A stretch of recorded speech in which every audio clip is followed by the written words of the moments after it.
So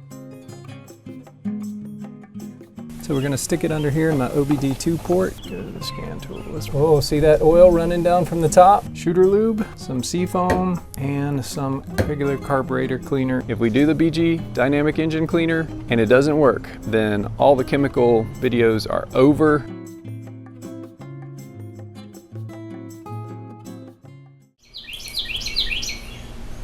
So, the Corolla has suffered an event of some sort. I was in the middle of a piston ring unsticking experiment with a certain inexpensive oil treatment, which I'll get into later in this video. And I was trying to put some mileage on the car by driving my wife to an airport about 60 miles away. And, well, I'll just throw in the footage of what happened on the trip. All right, we're on the interstate trying to get my wife to the airport. And for some reason we lost power and had to pull over. Hopefully get going. We're going up an incline. I had to downshift down to third and it still kept losing power. I think we're running on 3 cylinders. I can't get above 50 miles an hour. I'm only in 4th gear.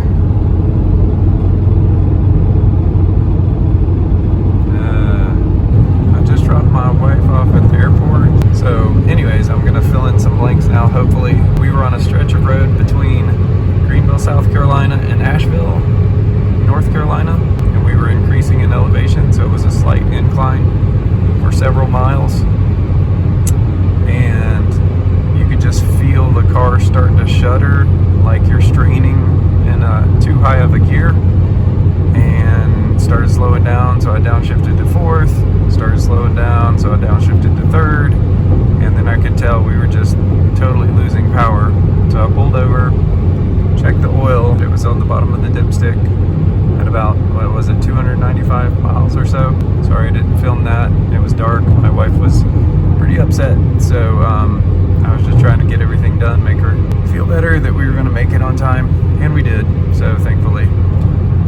Now we're descending, or at least going flat most of the way. So if the problem has something to do with, you know, the strain on the engine, hopefully that won't be an issue going back now.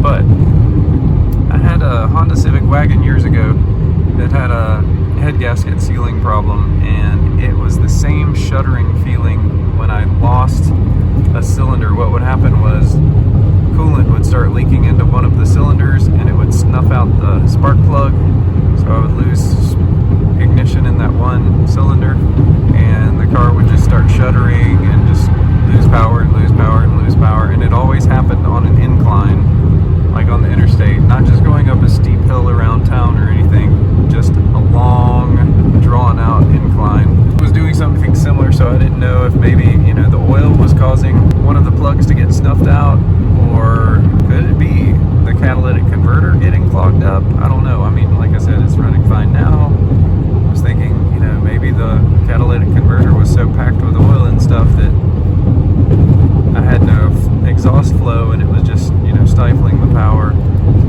I guess we'll figure it out when we get back. So as a lot of you know, the engine light has been on in this car since I purchased it. And last time I had the codes read, it said there was a small leak detected in the evap system. Well, after this little hiccup, I'm going to guess there's probably at least another code thrown. So, instead of being beholden to the local AutoZone for continued code reading, I went and purchased this Blue Driver scan tool. So, let's try it out. So, we'll take it out of the box. I've already downloaded the app. So we're going to stick it under here in my OBD2 port. Going to turn on the app.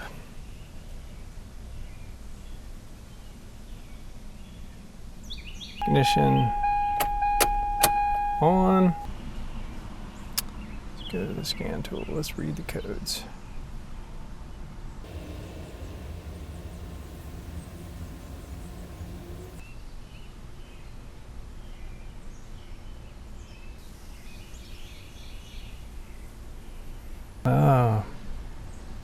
Catalyst system efficiency below threshold, bank 1.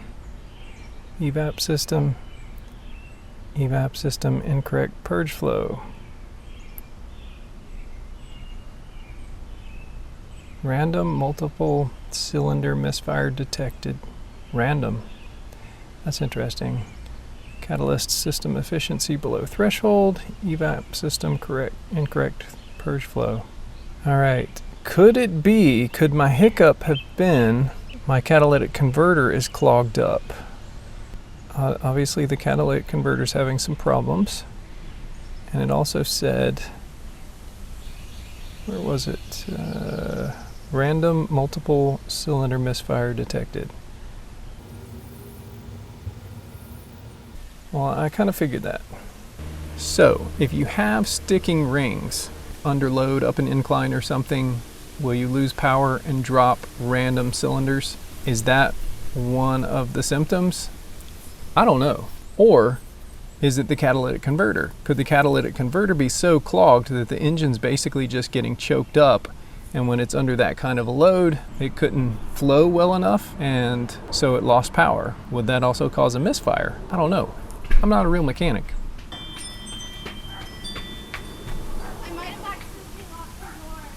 Well, let's pull the plugs, look at them, and do a real quick scope of the engine.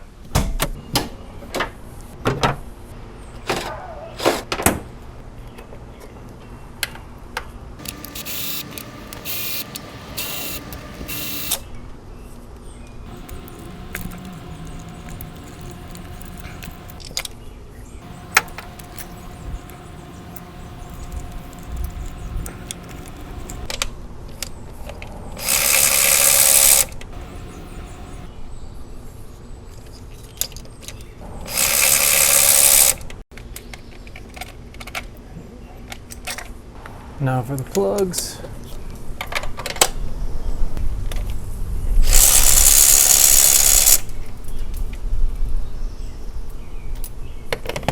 Tip looks a good color on that, but definitely got oil on the plug. This will be cylinder number 4. Cylinder number 3. That's a little darker. Not too bad. Cylinder number 2. Look at that. Nice white. Compare that to cylinder number 3. And cylinder number 4.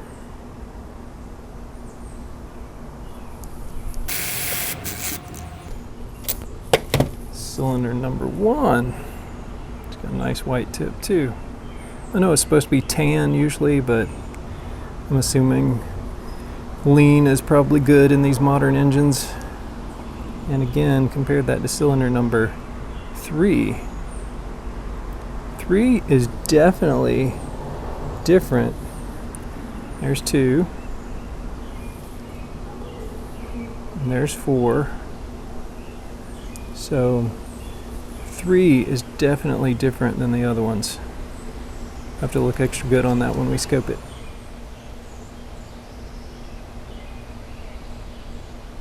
Okay, let's hit record. Get this oriented right. See, I'm looking right, so we're going to be looking at cylinder number 1. There we go.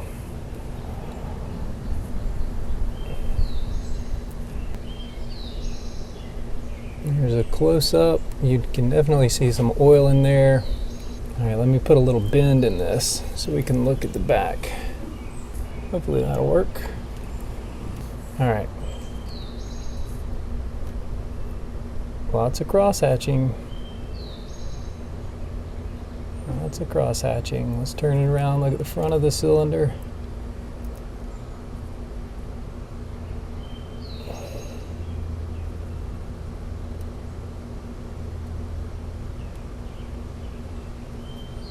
Look at that cross-hatching though. I mean, there is some scoring, but as I said before, you can see the cross-hatching through the scoring.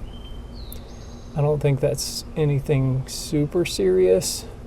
All right, enough of cylinder number 1. I don't see any oil leaking down into the cylinder from the top right now though. But let's crank it all the way to the top and then back down, because I have a theory that maybe the oil is getting trapped around the top ring, and when the ring is going to the top of the cylinder, it's pushing oil up to the top, and then when you pull the cylinder back down to the bottom, the oil slowly runs down the walls back to the bottom, and I don't think it was what was running in from the spark plug holes. So let's raise this to the top, up to the top. All right, I'm going to crank it back down to the bottom, and hopefully this will be pushing any oil to the top so that we can see it run down, if in fact it is running down. I'll do it one more time. There we are, bottomed out again. All right, let's move on to cylinder number 4. Since it should be in the same position, I start with the back. Oh, see that oil running down from the top? That's what I was saying. So it is oil that's trapped in the cylinder, and it's not coming from the valve cover or the spark plug seal. It is coming from the piston ring, the piston pushing the oil up to the top, and then when the piston goes back to the bottom, the oil runs back down. That is a ton of oil. There's the front of cylinder number 4, the back of cylinder number 4, the sides. Look at that. Oh, look at all that oil. All right, well, let's look at this spark plug hole. Let me straighten this up, and we're going to look at the spark plug hole, just to make sure we don't see any oil has leaked down in there.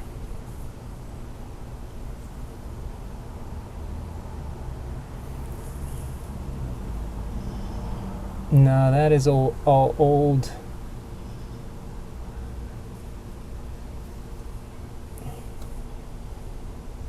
Oil. All right. Well, let's lower number 3. Be at the top right now. And this one, remember, this one's the one with the different spark plug. Definitely was not white as the others. So there's piston number 3.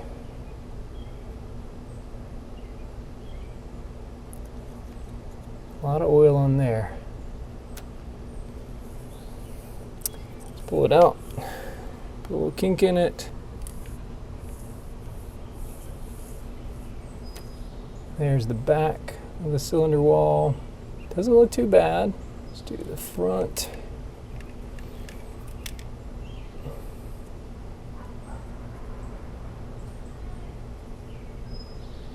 Again, doesn't look too bad. You can correct me if you think I'm wrong. Is there any oil running in there? Not yet.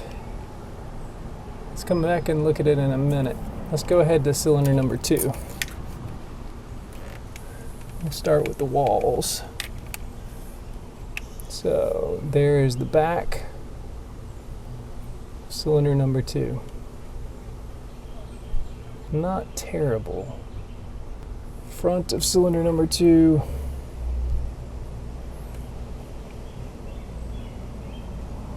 Yep. No oil running down the walls yet. Let's go back to number 3 and see if there's any oil in there.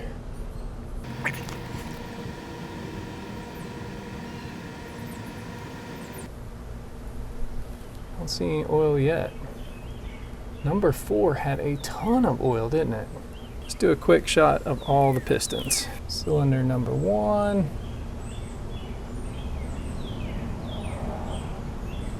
Cylinder number 2.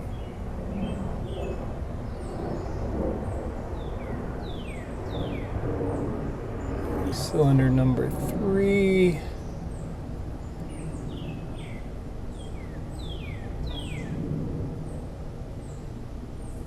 And cylinder number 4.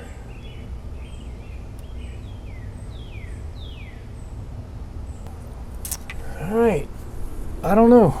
What do y'all think? So cylinder number 4 had a ton of oil leaking down in it, but the spark plug, not that bad. Cylinder number 3, the spark plug was the worst of all of them, but no oil running down the cylinder walls. Cylinders 1 and 2 looked relatively fine. Let's look under the car and see what the catalytic converter looks like. When I bought it, the catalytic converter was one of the codes, and they apparently fixed that, which I'm assuming they replaced it with another, probably aftermarket catalytic converter. So I haven't even looked at it. Let's just stick our head down there now. Also, while we're at it, let's take a look at the tailpipe, because lots of people have mentioned the tailpipe would have oil on it.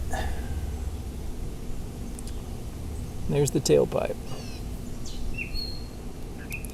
Definitely sooty. Alright. That looks like an aftermarket cat, and it looks like it's welded on, doesn't it? But then there's another cat. Cat number 1, cat number 2. And we got this one over here. All this looks welded together. Oh man. That's gonna be fun, isn't it? Which one of these are clogged up?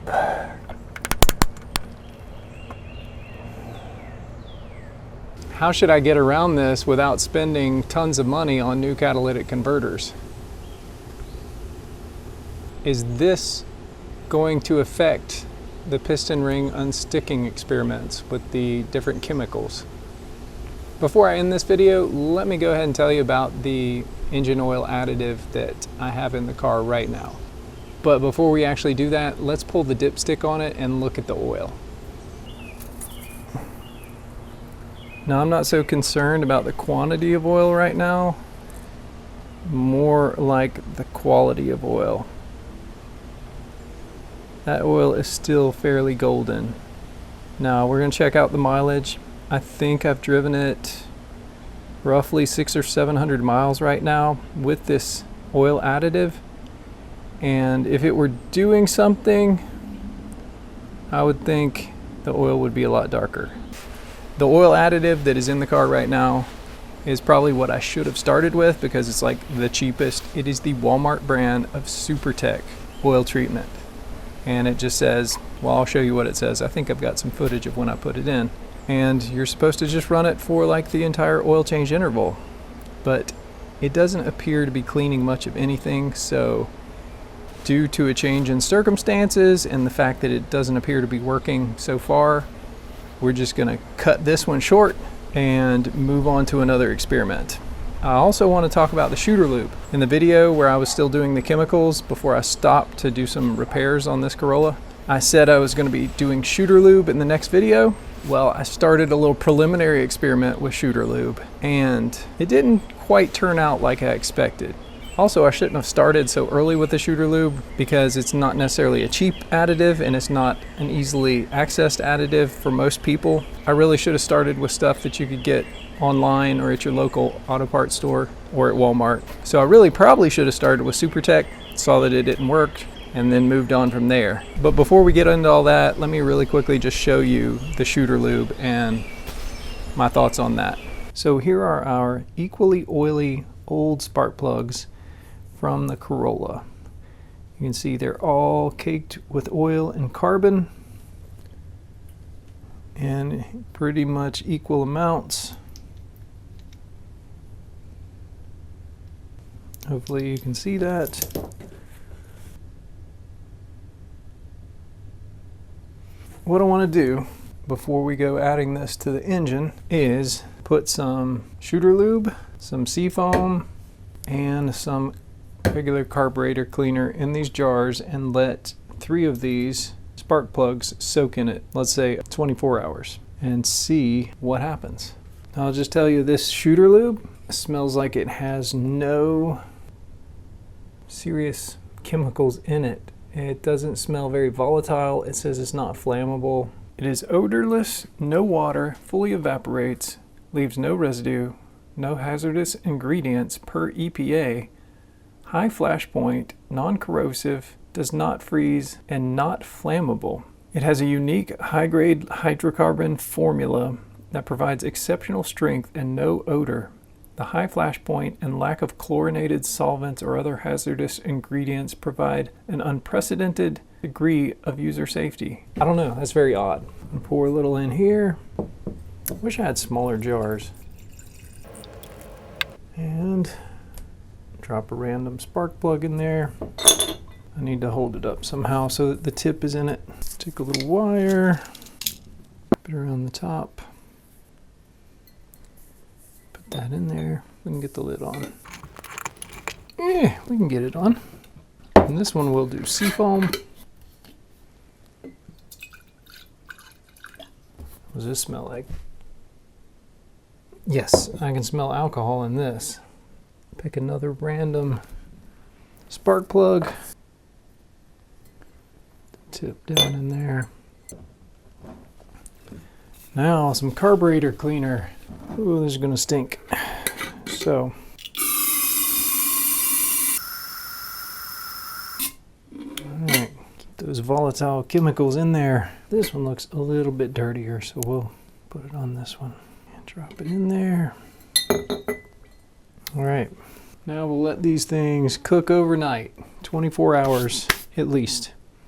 Okay, it's actually been more than 24 hours. It's been actually almost 48 hours. 46 hours or so. Let's see what's going on with these. This is the Shooterlube.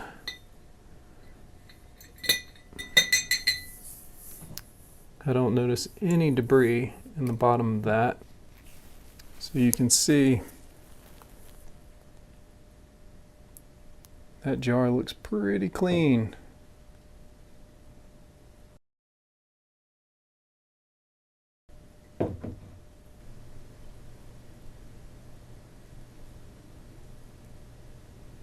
Still pretty junked up. See if it wipes off, see if the carbon comes off.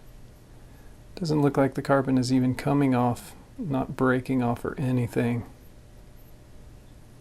My hands are staying clean and the spark plug is staying fouled. You can hear, I don't know if you can hear that, but that's pretty good rubbing right there.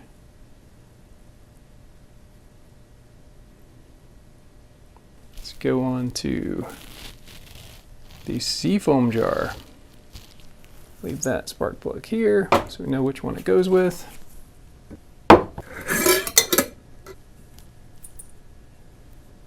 Ooh, I can smell the alcohol in that still. We'll have a close look at the jar. Get this out of the way. It's kind of distorting the image. It looks pretty clean. Spark plug.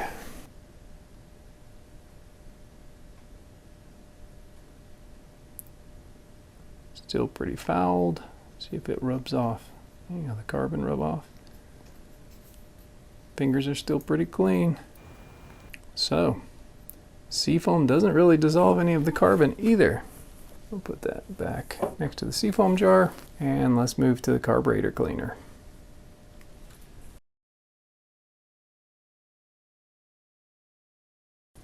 This is pretty strong.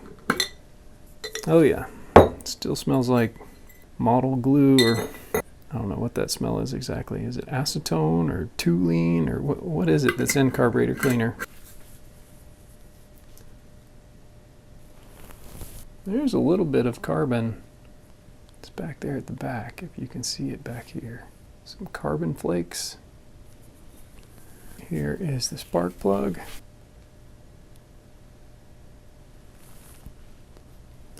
Try to wipe it off. Still, oh yeah, there's a little black coming off there. So far between Shooterlube, Seafoam, and Walmart brand carburetor cleaner, the carburetor cleaner, it looks like it's done the most work. Let's use a wire brush on these things. Let's take a clean paper towel. We will scrub the Shooterlube with a wire brush.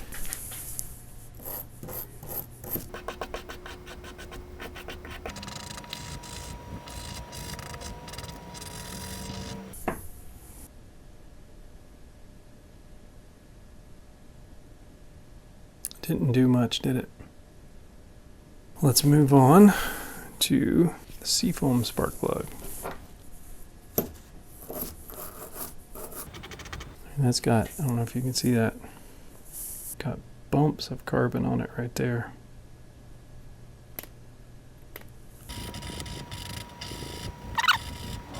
Nothing is loosening up at all. Even that big bump of carbon is still on the back of there. Last of all, carburetor cleaner.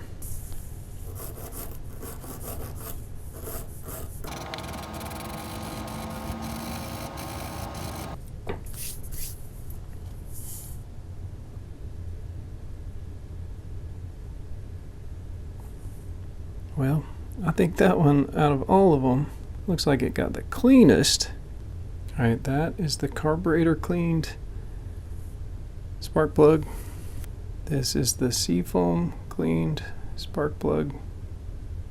Look at the difference in the threads. So carburetor cleaned, Seafoam cleaned.